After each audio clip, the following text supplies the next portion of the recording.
Friedrich Nietzsche called it the sickness of the modern soul, the slow, silent replacement of who you actually are, with a version of yourself that was built by other people, for other people. And I think he was right. You didn't notice it happening. That's the thing. Nobody does. There's no moment you can point to. No Tuesday afternoon when you sat down, looked yourself in the eye, and decided, from here on out, I'm going to perform a version of myself that other people find acceptable. It doesn't work like that. It never does. There wasn't a single moment where you sat down and decided, I'm going to stop being myself. There was no dramatic choice, no crossroads, no conscious surrender. It was quieter than that, slower, 1,000 small adjustments, each one feeling completely reasonable at the time, until one day you looked up and realized the man looking back at you in the mirror was performing a role you never auditioned for. That hollow feeling you carry around, that low-grade sense that something is off, that you're going through the motions, that the life you're living somehow doesn't quite fit, it has a name, and understanding it might be the most important thing you do this year. Let me paint you a picture. You're 19. You don't know exactly who you are yet, but you have instincts. You have things that genuinely move you, ideas that pull at you in the middle of the night, opinions you hold before you've checked what opinion you're supposed to have. There's a roughness to you, an unfinished quality that feels underneath the insecurity like potential. You say things that are true before you've calculated whether saying them is safe. You care about certain things with a kind of uncomplicated intensity that the world hasn't had time to make ironic yet. You're still close enough to your own edges to feel them. Then life starts doing what life does. The job that pays well but bores you into silence. The relationships where you slowly learn which parts of yourself make people uncomfortable. The social media feed that teaches you, algorithmically, which thoughts get rewarded and which thoughts get ignored. The university, the workplace, the family dinner table, each one of them an environment with rules, spoken and unspoken, about what kind of person is acceptable here. And you adapt. Because adaptation is intelligent. Because you're not stupid. You learn the game and you play it. The sharp edges get smoothed. The opinions that caused friction get softened or swallowed entirely. The passions that seemed embarrassing in professional settings get compartmentalized, visited on weekends if you're lucky, quietly abandoned if you're not. The genuine laugh gets replaced by the appropriate laugh. The honest reaction gets replaced by the diplomatic one. And at no point during any of this does anyone pull you aside and say, be careful. They just call it growing up. They call it perspective. They call it learning what matters. But here's what nobody tells you. Every time you perform the acceptable version of yourself instead of the real one, the gap between those two things gets a little wider. And after 10 years of that, after 10 years of smoothing your edges to fit the spaces other people carved out for you, you wake up one morning and discover the gap has become a canyon. The performed self has become fluent, automatic, almost indistinguishable from real. And the real self, the one that had opinions before consulting the room, the one that cared about things without calculating the return, that self has gone quiet. Not disappeared, quiet. There's a difference, and it matters, and we'll come back to it. Nietzsche had a word for this process. He called it herd mentality, the gravitational pull of the crowd towards sameness, towards safety, toward the comfort of being indistinguishable. In Beyond Good and Evil, he described the modern man as someone who had traded his individuality for the security of belonging. A fair trade, on paper, devastating in practice. What makes this particular sickness so difficult to diagnose is that it doesn't feel like loss. It feels like growth. It feels like maturity. People around you call it growing up or becoming more professional or learning how to read the room. Every step away from yourself is dressed up as wisdom. And maybe some of it is. I'm not romanticizing recklessness. The 20-year-old who punches his boss because he stays true to himself isn't a philosopher, he's unemployed. Adaptation has real value. Context reading is a genuine skill. There are real situations where restraint is the intelligent response and honesty would be simply destructive. But there's a difference between strategic flexibility and soul replacement. between choosing how you present yourself in a given context and slowly forgetting what you were trying to present in the first place, between wearing a mask for a specific occasion and wearing it so long you forget there's a face underneath. The first is navigation. The second is loss. And most men I'm describing aren't navigating. They're not wearing masks strategically. They genuinely can't tell anymore what they actually think versus what they've decided to think, because it's easier. They genuinely can't access what they actually want versus what they've been conditioned to want. The mask and the face have merged. Most men I know, and I've watched this closely, closer than they realized, crossed that line years ago. They didn't know exactly when. The crossing doesn't announce itself. Here's the mechanism. Because understanding it changes everything. When Nietzsche wrote about the herd, he wasn't just talking about social conformity in some abstract philosophical sense. He was describing a specific psychological process, what he called ressentiment, which is, at its core, the resentment that builds in a person who has suppressed their own nature for so long that they've forgotten they ever had one. Ressentiment, and this concept he developed most fully in On the Genealogy of Morality, is what happens when you redirect your energy inward instead of outward, when you stop building and start resenting, when the man who used to have fire in him becomes the man who spends his evenings feeling vaguely angry at other people's success without quite knowing why. Here's how it works in practice. You have a drive, some genuine ambition, some creative impulse, some hunger to build or make or become something specific. That drive is real. It's energy. It has to go somewhere. But the environments you move through, the jobs, the relationships, the social circles, don't reward that drive. They reward compliance. They reward predictability. They reward the version of you that's easiest to manage. So the drive gets redirected, not outward toward building something, but inward, where it curdles, where it becomes a generalized irritation, a low-grade contempt, a sensitivity to other people's success that you can't quite explain and would be embarrassed to admit. You've felt it. The inexplicable irritation when someone you know does something bold.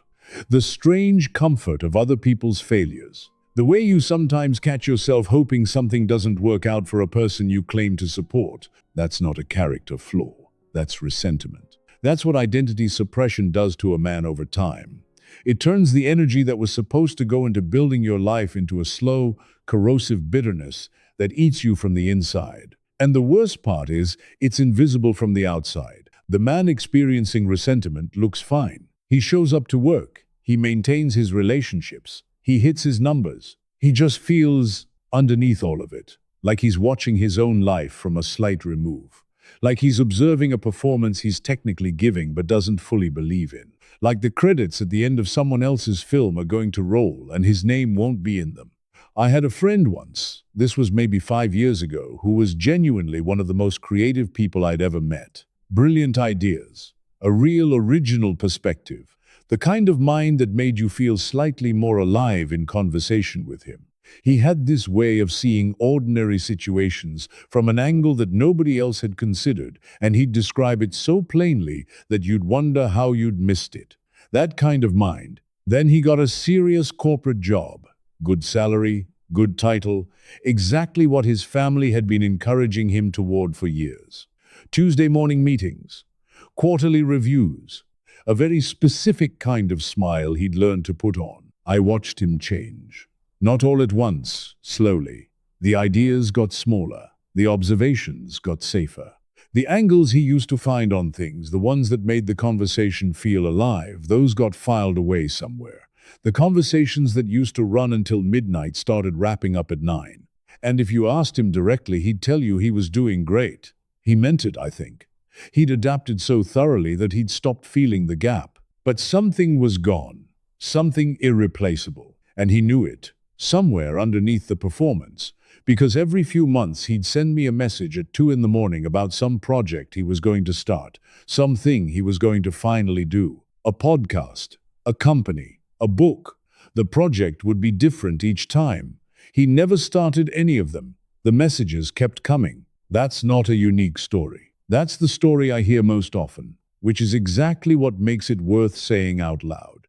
Now here's where this gets more complicated and more useful. Nietzsche wasn't just describing a problem, he was pointing towards something. What he called the Übermensch, the overman, wasn't some fantasy of superhuman power or dominance. Strip away the mythology, and what he was actually describing is a man who has done the terrifying work of deciding for himself what his values are. Not adopting the herd's values, not rebelling against them for the sake of it. Actually sitting with the discomfort of genuine self-authorship. That's harder than it sounds. Most of what we call our values are inherited, received, absorbed from the environments we moved through before we had the capacity to interrogate them. The idea that hard work is virtuous, that success looks a particular way, that certain desires are legitimate and others are embarrassing, these weren't conclusions you arrived at through careful reasoning. They were in the water. You drank them before you knew you were thirsty. He put it plainly. Become who you are, not aspire to who you wish you were, not perform who others need you to be. Become present tense, active, ongoing who you actually are. The verb is deliberate. Becoming implies process. It implies that who you are isn't a fixed thing you uncover like an artifact buried in the ground. It's something you construct, deliberately, against the pressure of everything trying to construct you into something else. The will to power, another concept he returns to across his work, is often misread as aggression or dominance. People hear the phrase and think empire, conquest, dominance over others. That misreading says more about the reader than about Nietzsche. What he meant was something stranger and more demanding. He meant the fundamental drive in every person to express and expand their genuine nature, not to conquer others, but to overcome yourself, to build something that is unmistakably yours, to become more fully what you actually are, rather than what circumstances happen to make you. When that drive has nowhere to go, when it gets suppressed long enough by herd pressure and algorithmic reward and the quiet desperation to be liked, it doesn't disappear. It inverts. It becomes self-destruction. It becomes the Sunday night dread that has nothing to do with Monday. It becomes the relationship you're in but not really in. The career that pays you and slowly hollows you out. The version of yourself you've constructed for public consumption, that's so polished and so empty that even you find it slightly unbearable to inhabit. The modern world is exceptionally good at one thing: making the cage comfortable. This isn't paranoia. There's no shadowy boardroom where men in suits decided to steal your identity. It's simpler and more banal than that. Every system that touches your life, social media, corporate culture, consumer advertising, the attention economy is optimized for one thing: your compliance, your predictability, your willingness to keep buying, keep scrolling, keep performing the role that fits most neatly into their model. The attention economy runs on outrage and anxiety, because outrage and anxiety are the most reliable ways to keep your eyes on a screen. The corporate world rewards the employee who is competent and inoffensive and easily managed, not the one who is original, difficult, and genuinely alive to what they're doing. Consumer advertising is entirely in the business of making you feel like your current self is inadequate, and a purchase will correct that. Social media is the most obvious example, but also the easiest to dismiss because everyone already knows it's a problem. The subtler version happens in the physical world, in the way ambition gets pathologized as arrogance the moment it makes people around you uncomfortable, in the way emotional depth gets labeled as instability, in the way having a genuine idiosyncratic perspective gets treated as a social liability in most professional environments. I once watched a man get subtly excluded from a team at work, not because he was incompetent. He was the most competent person in the room, but because his perspective was too original. He kept seeing things the group hadn't considered, and instead of making them curious, it made them uneasy. Within 6 months, he'd learned to preface everything with, "I might be wrong, but..." He wasn't wrong. He just learned the price of being right in the wrong tone. I'm not saying the world is evil. I'm saying it's indifferent to your individuality. And indifference, compounded across a decade, looks identical to theft. Here's something I've observed, again and again, in myself included. The moment you start doing something genuinely original, something that comes from the actual you and not the performed you, The resistance is enormous. It doesn't come from enemies. It comes from people who care about you. It comes from inside your own head, in a voice that sounds reasonable. This isn't practical. You're not being realistic. You're too old to start. What will people think? You had your chance. That voice is not your voice. Or rather, it's your voice speaking someone else's script. It's the accumulated weight of every environment that taught you which desires were acceptable and which were not.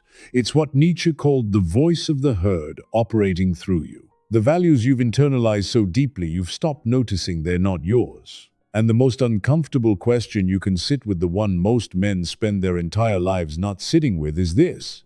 If you stripped away everything you do because you're supposed to, everything you believe because you've been told to, everything you want because it's been advertised to you, what would actually be left? Most people never find out.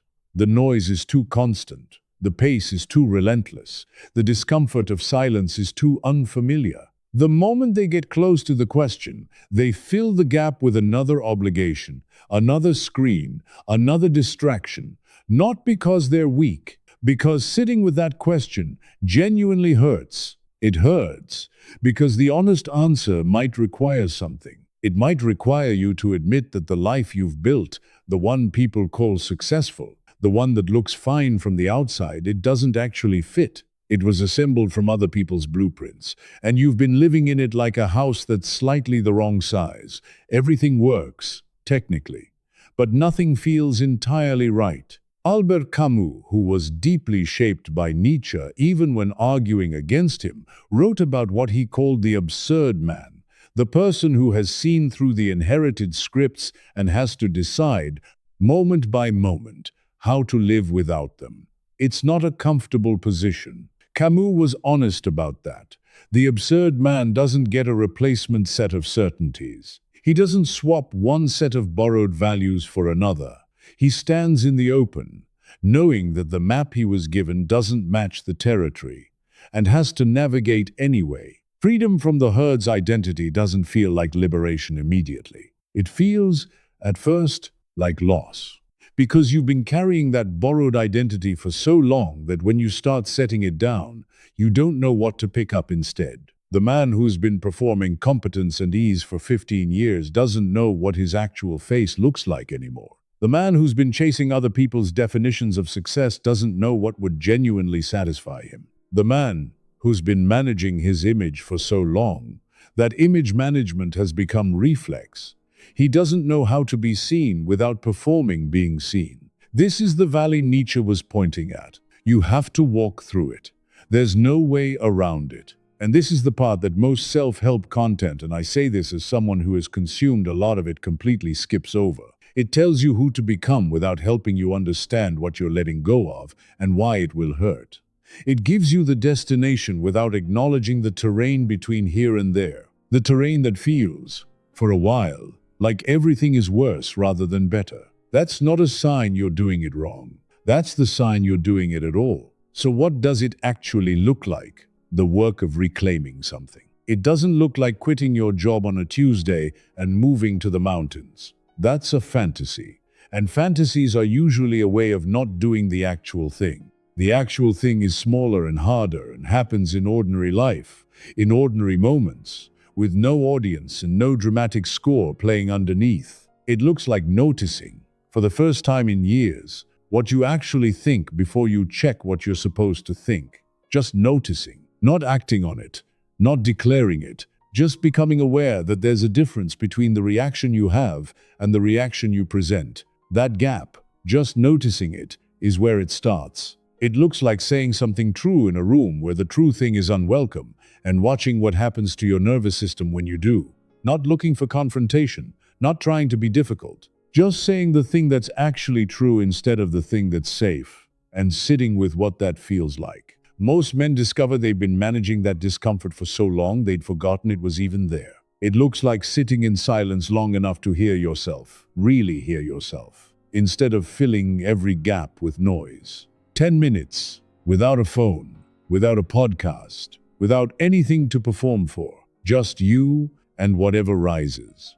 Most people find this genuinely uncomfortable at first. That's not a problem to be fixed. That's information. That's the gap between the performed self and the real one, visible for a second in the silence. It looks like asking, with genuine curiosity rather than crisis, who was I before I got so good at being what everyone needed me to be? Not as an accusation, not as a spiral, just as a real question, held honestly, without rushing to answer it. That question doesn't have a clean answer.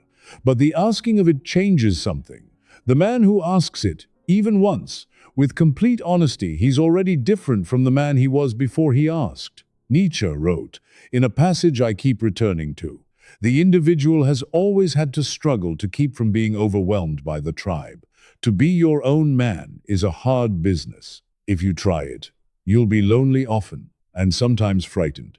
But no price is too high to pay for the privilege of owning yourself. Owning yourself, not performing yourself, not optimizing yourself for other people's comfort. Owning yourself. I want to sit with that phrase for a moment because it's doing more work than it appears to. Ownership implies agency. It implies responsibility. It implies that who you are is not something that happens to you, something the world constructs out of its convenience, but something you claim, actively, against the default. The default is the herd. The default is compliance. The default is the version of yourself that causes the least friction, asks the least of the people around you, and costs you the most over 20 years. The default is fine. The default is survivable. But the default is not ownership. That's what the modern world makes so extraordinarily difficult. Not because it hates you again, it's indifferent, but because ownership of yourself is fundamentally incompatible with the kind of predictable, manageable consumer citizen that every system around you is designed to produce. You were not designed to be predictable. You were not designed to be managed. Whatever you believe about where you came from and what you're here for, you were not assembled for someone else's convenience. The tragedy isn't that the world tried to steal your identity. The tragedy is that most men hand it over willingly, incrementally, reasonably, one small adjustment at a time, and spend the rest of their lives wondering why something feels missing. Don't be most men, not because you're better than them, because you're here, right now, listening to this, which means something in you already knows. Something in you recognized the problem before I named it. That recognition is not nothing. That recognition is the thing Nietzsche was pointing at when he talked about the will to power, the refusal to go completely quiet. The part of you that keeps sending messages at 2 in the morning about the thing you're finally going to do. The part that feels the gap even when the performed self insists there is no gap. You haven't gone completely quiet. That matters. The path back isn't dramatic. It doesn't require a manifesto or a transformation or a version of yourself that's finally perfectly authentic. Those are fantasies, different flavor, same function. The path back is daily. It's the small choice, made repeatedly, to be honest about the difference between who you actually are and who you've been pretending to be. To hold that difference with curiosity rather than shame. To act incrementally from the real thing rather than the performed thing. It requires one thing, practiced daily. The willingness to be honest about the difference between who you actually are and who you've been pretending to be. That honesty, held long enough, becomes something. It becomes a man who knows what he thinks before the room tells him what to think. A man who can be in a conversation without managing it. A man who can want something without apologizing for wanting it. A man who occupies his own life rather than performing it. That man is rare. I don't say that to flatter you into staying. I say it because it's true, and you already know it's true, which is why you're still here. If this is landing for you, if something in here felt like it was written specifically for you, then subscribe. There's more where this came from. We're not done with this conversation, because the man who owns himself is rare, and rare things are worth becoming.